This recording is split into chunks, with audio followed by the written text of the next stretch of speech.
Bonjour à tous, alors on va se retrouver pour une nouvelle vidéo sur JavaFX. Le but du jeu va être ici de développer une application client-serveur, une application de Shifumi. Donc on l'avait vu précédemment dans un précédent tuto, qu'on avait réussi à développer une application de Shifumi en mode solo en JavaFX et on devait donc jouer contre Alex Kidd en espérant pouvoir battre celui-ci à Shifumi. Donc effectivement, on pourrait imaginer passer à un mode de joueur sur une machine, mais dans quel cas, il faudrait, vu qu'on a besoin de partager un mémoire d'espace commun, il faudrait avoir un écran d'accueil qui nous permet de saisir en gros les deux pseudos et de faire du tour à tour sur le même client.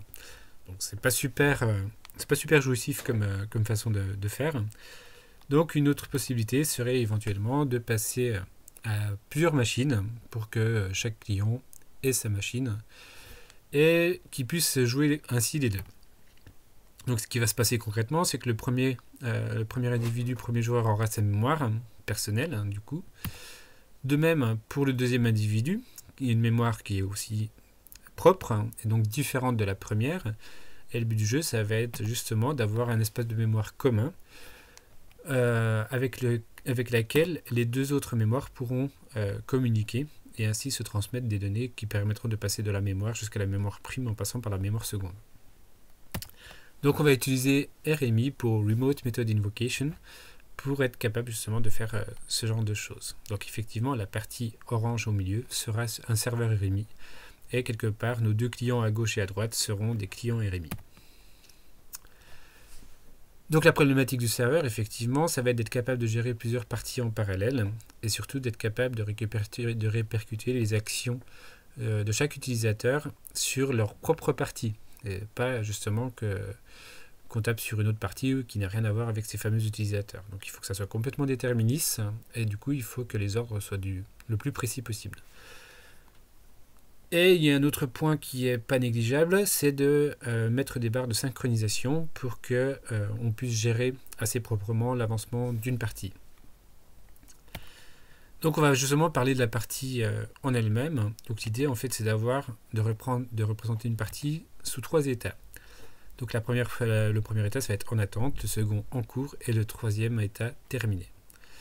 Donc on va passer de en attente à en cours à partir du moment où les deux joueurs seront effectivement présents. Donc tant qu'il manque un joueur, on restera en attente.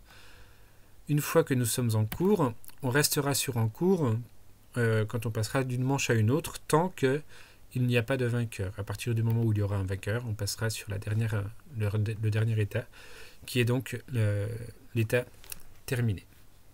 Donc on va juste jeter un petit coup d'œil au code pour illustrer tout ceci.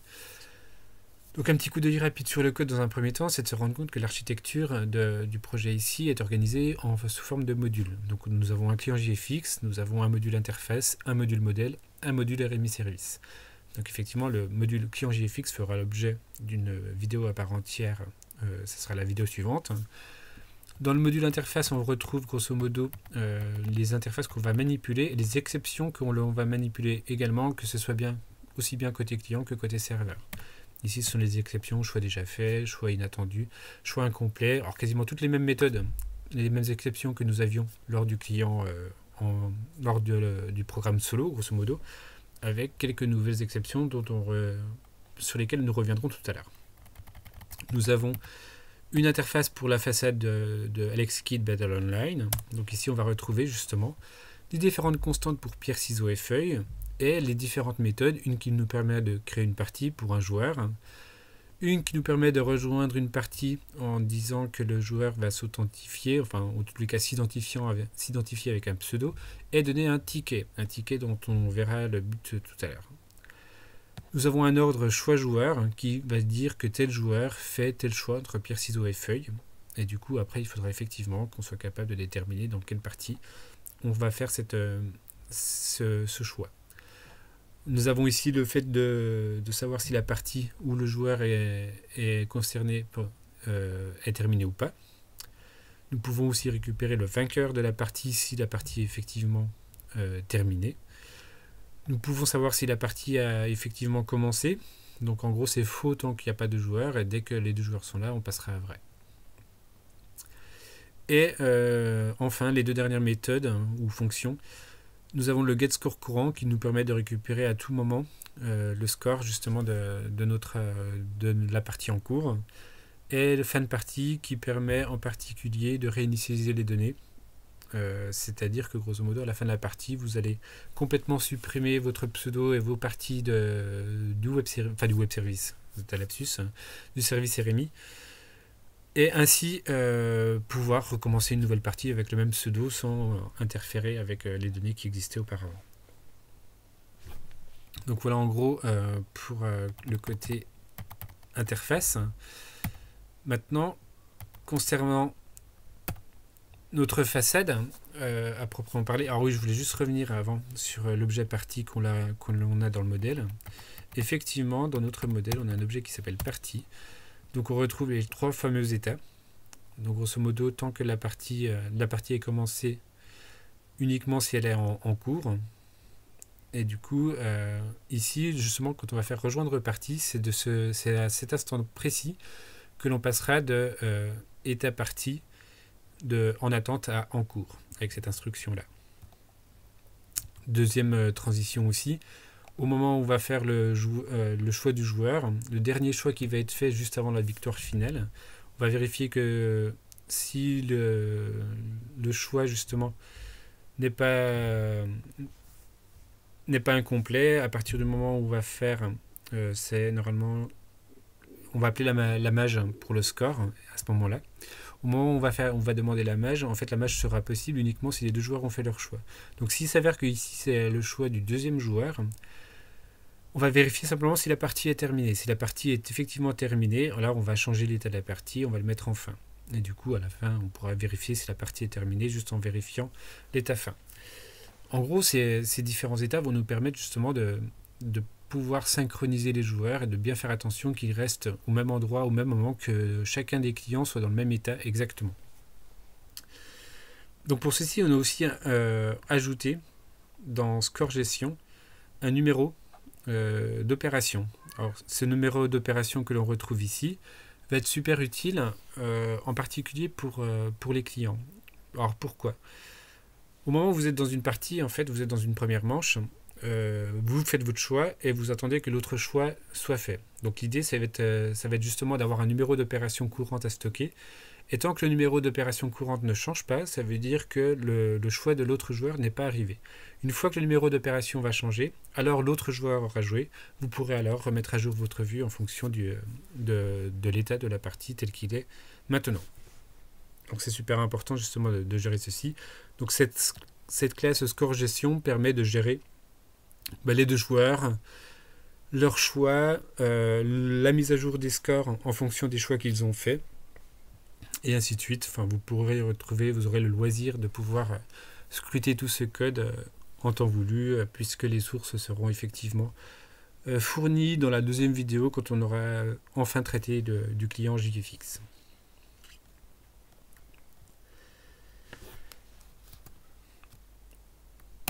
Donc nous arrivons ensuite sur la façade. La façade, ça va être... alors c'est pas la façade de service du tout, ça va être la façade du modèle. Donc là il y a une espèce de... Également on pourrait considérer ceci comme un lapsus, parce que vous allez voir que la façade de service va étrangement ressembler à cette fameuse façade. Mais sauf que dans cette façade on va stocker donc les différentes parties, les différents joueurs, toutes les actions que les joueurs peuvent faire. On les a déjà vues tout à l'heure en faisant la revue grosso modo des interfaces qui étaient proposées. Elle nous permet aussi de récupérer des données qui peuvent être utiles justement pour gérer les phases de synchronisation. Typiquement, être capable de récupérer le score pour vérifier le numéro d'opération, être capable aussi de savoir si la partie est commencée ou pas. Ce sont des choses qui vont être utiles côté client pour pouvoir passer d'un écran à un autre, ou permettre à un individu d'attendre tant que l'autre n'a pas fait d'action. Et évidemment, on va aussi récupérer des données qui nous permettront justement de mettre à jour les différentes informations de nos vues, en particulier quel est le pseudo de l'adversaire, quel choix a fait l'adversaire lors de cette manche-là, quel est le score actuel entre mon adversaire et moi-même.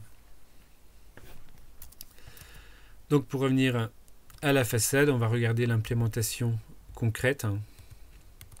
Donc on retrouve effectivement les deux maps, une qui va stocker toutes les parties, une qui va associer à chaque joueur, donc pseudo, la partie dans laquelle il est engagé.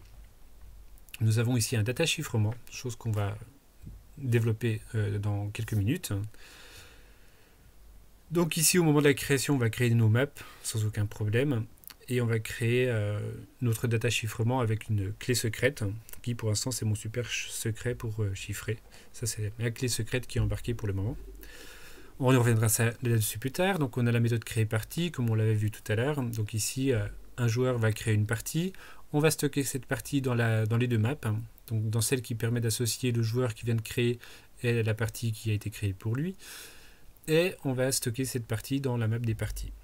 Ensuite, on va créer une invitation dont on va détailler le but tout à l'heure. Cette invitation, grosso modo, va être utilisée justement pour un autre invité de rejoindre une partie en donnant un ticket. Ce ticket va être traité de telle façon à ce qu'on puisse savoir dans quelle partie il va être impliqué. Donc ici, à chaque fois que l'on va avoir justement le choix du joueur ici, on va récupérer la partie dans laquelle le joueur veut faire ce choix. Une fois qu'on a récupéré la partie, on va simplement répercuter ou déléguer le choix du joueur à la partie concernée. On a la partie terminée, c'est la même chose, on va récupérer la partie qui est concernée, et une fois que on a récupéré la partie concernée, on va demander si la partie est terminée ou pas. Pour le vainqueur, c'est encore la même chose, on récupère la partie concernée, on demande quel est le vainqueur, si le vainqueur existe, très bien, on le retourne, si ce n'est pas le cas, on va lever l'exception, qu'on va faire suivre, évidemment. Là, c'est la même chose pour la partie est commencée, pour le get score, c'est toujours la même chose, on récupère la partie, on demande le score courant. Par contre, pour la fin de partie, c'est un peu différent. On va effectivement, à cet instant-là, virer toutes les informations concernant le joueur. Ici, donc, ça veut dire, déjà, vider l'association joueur-partie en virant ce joueur, et deux, supprimer la partie qui correspond à ce joueur. Ce qui veut dire aussi que, quelque part, le premier des deux joueurs jouant une partie qui va supprimer effectivement la partie. Le deuxième, quand il va se déconnecter, grosso modo, va juste enlever son propre pseudo de la liste des associations joueurs-partie. Ok, on arrive sur l'un des derniers points, donc c'est le concept d'invitation qu'on a sous-entendu tout à l'heure, ou vite fait on a parlé de ticket. Donc le but du jeu ici, c'est d'avoir un joueur qui va créer une partie. Et en fait, le serveur va lui envoyer en retour un token qui va être une chaîne de caractères on aura l'impression que celle-ci est aléatoire, mais en réalité, ce n'est pas le cas.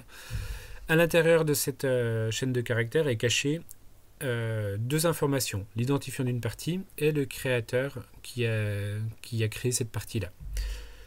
Toutes ces informations-là vont être encapsulées dans un objet, vont être chiffrées par le serveur. Une fois que l'objet va être transformé en chaîne de caractères, grosso modo, et le serveur va vous envoyer ce fameux chiffrement. Donc vous n'avez plus qu'à récupérer ce fameux token, le donner par SMS ou email ou quoi que ce soit à votre invité, à votre pote avec lequel vous voulez jouer. Cet invité récupère ce token, il se connecte à l'application et il envoie ce fameux token pour dire qu'il veut rejoindre une partie. À partir de cet instant, le serveur va récupérer votre pseudo et il va récupérer votre token. De ce token, il va le déchiffrer et extraire les informations que vous avez injectées dedans, c'est-à-dire l'identifiant de la partie et le fameux créateur de l'application. Et à partir de cet instant-là, le serveur sera capable de vous associer la bonne partie et de lancer votre partie directement avec votre pote. Donc là, on va juste effectivement revoir un peu plus en détail ce qui se passe lors de la création de la partie. Donc comme je vous le disais ici, on a créé une invitation data. Alors une invitation, c'est juste effectivement un objet qui est caché dans Data Encryption. Donc il est très simple, il a un identifiant de partie et un string, et c'est tout. Et du coup, en réalité, ce qui se passe ici, c'est qu'on va créer un objet vide, on va injecter dans celui-ci l'identifiant de la partie que l'on vient de générer, on va injecter aussi le nom du créateur, donc qui est le nom du joueur qui est en train de créer la partie, et le serveur va faire appel à sys.datachiffrement. Donc datachiffrement, c'est une classe qui est ici, qui vous permet en particulier de pouvoir d'utiliser AES ce qui permettra dans un premier temps de sérialiser en JSON votre objet en utilisant un object mapper. Une fois que celui-ci est sérialisé, on va encoder ceci en utilisant donc AES, qui est un algorithme de chiffrement qui est très utilisé donc de nos jours. Donc de la même façon, une fois que ceci est généré, donc on va retourner la fameuse chaîne de caractères issue de ce chiffrement. Donc l'utilisateur va le recevoir, va le voir apparaître à l'écran, il n'aura plus qu'à faire un copier-coller et vous l'envoyer par SMS ou par mail, peu importe. Vous récupérez, vous l'envoyez. Donc la première chose que va faire le serveur, c'est récupérer votre ticket et il va demander à l'algorithme de data chiffrement de le déchiffrer. Si tout va bien, si tout réussit, il va réussir à reconstruire une invitation.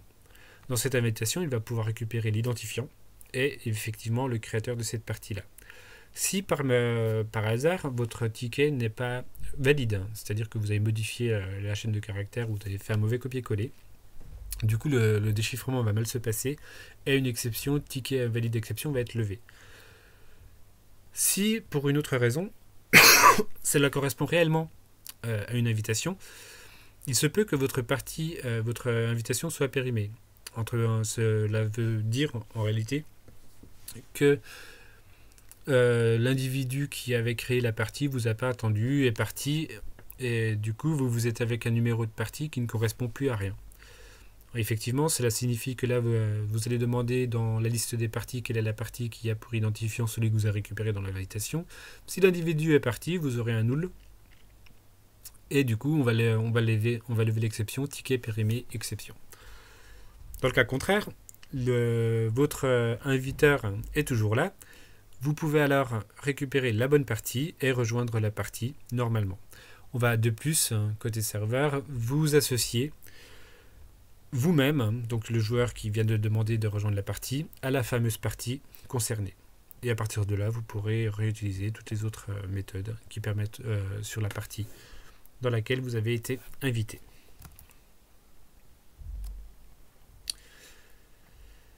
Donc une fois qu'on a fait ceci, il faut effectivement la déployer en tant que service RMI. Pour l'instant, on n'a pas parlé plus que ça. On a juste vu les façades, on a vu le côté métier quelque part.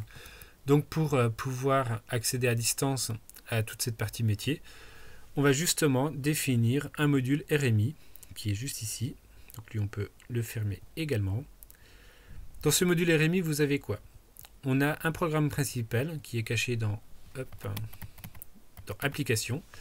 Donc ici, ça va être juste un run qui permettra de déployer un serveur et d'injecter à l'intérieur votre service RMI que vous aurez défini. On a un DTO, Data Transfer Object. Donc c'est juste une copie, grosso modo, de la classe Score que nous avons vue tout à l'heure. C'est exactement la même. Mais c'est simplement un objet qu'on autorisera à sortir du modèle. Et enfin, on a la définition d'un service RMI. Donc pour définir un service RMI, c'est relativement simple. Il suffit d'une simple interface et de dire que c'est la extends remote. Donc remote, ça fait partie d'une classe, c'est une classe qui vient de RMI, cachée là-dedans. Vous le voyez ici.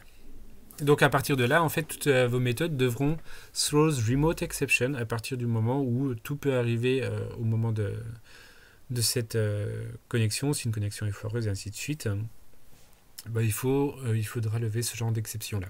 Par contre, vous allez vous rendre compte qu'effectivement le service RMI ressemble étrangement à notre façade, et c'est tout à fait le cas si vous enlevez les remote exceptions.